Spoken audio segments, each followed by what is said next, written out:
dolls. I hope you enjoyed our story that we began yesterday.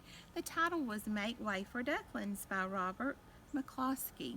And I'd ask you to draw a picture of where you think they should build their nest. So hopefully you did that. And I think just as long as you drew a picture maybe on the ground, but not in a tree or on a building, that's probably the best place to build a duck nest. I want you to pay attention to the details as I read because later I'll ask you to draw a picture predicting what you think will happen next. So here's the mallard duck and there's the nest with the eggs. Let's count the eggs. 1, 2, 3, 4, 5, 6, 7, 8. Do you think Mrs. Mallard is going to get tired of sitting on the eggs? She might. She might want to get up and walk around a little bit. After Mrs. Mallard had laid 8 eggs in the nest, she couldn't go to visit Michael anymore because she had to sit on the eggs to keep them warm. She moved off the nest only to get a drink of water or to have her lunch or to count the eggs and make sure they were all there.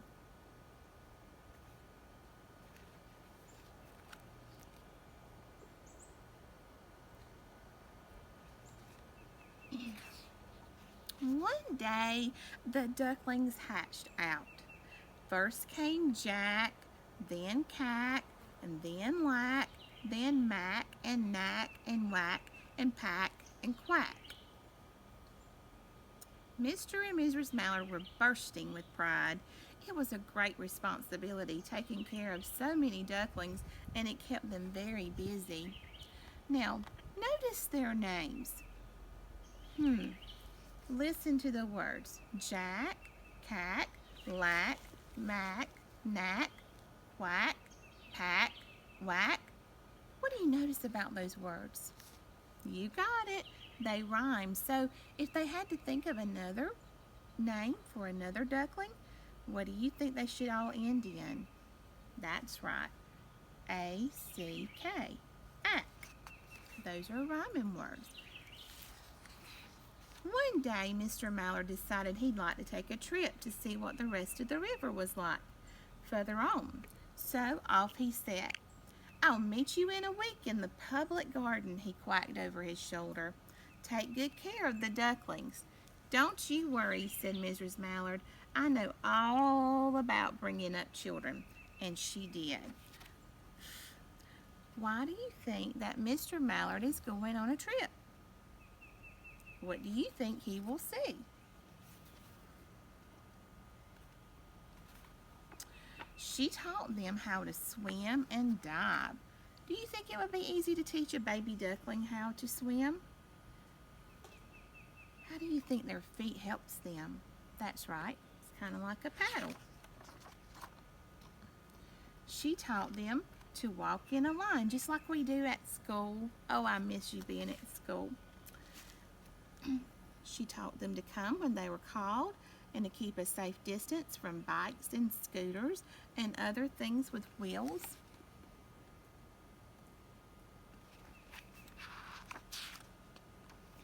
When at last she felt perfectly satisfied with them, she said one morning, "Come along, children, follow me."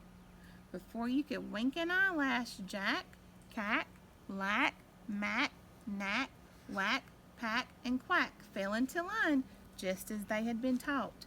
Mrs. Mallard led the way into the water, and they swam behind her to the opposite bank. Now look at Mrs. Mallard. Do you think she feels happy or proud? They're all doing what they're supposed to be doing. I think she feels very proud of her ducklings. Then she waded ashore and waddled along till they came to a highway. Now, do you think they're getting close to town? Do you think that she should take her ducklings near the cars? It'd be kind of scary. So Mrs. Mallard stepped out to cross the road. Honk, honk, went the horns on the speeding cars. Quack, went Mrs. Mallard as she tumbled back again. Quack, quack, quack, quack, went Jack, Cack, Lack, Mack, Knack, Whack, Pack, and quack, just as loud as their little quackers could quack. The cars kept speeding by and honking, and Mrs. Mallard and the ducklings kept right on quack, quack, quacking. Now, how do you think the ducklings feel as the cars go by? This might be a good time to predict what you think is going to happen right here. But sometimes we don't know enough to predict. I know Mrs. Mallard wants to get her babies across the street.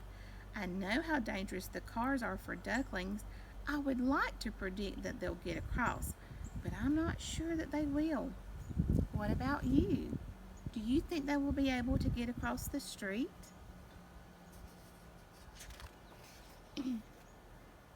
They made such a noise that Michael came running, waving his arms and blowing his whistle.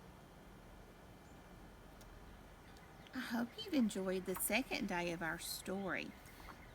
Be thinking about what you think will happen tomorrow. Tomorrow will be the last part of our book. Thank you for listening.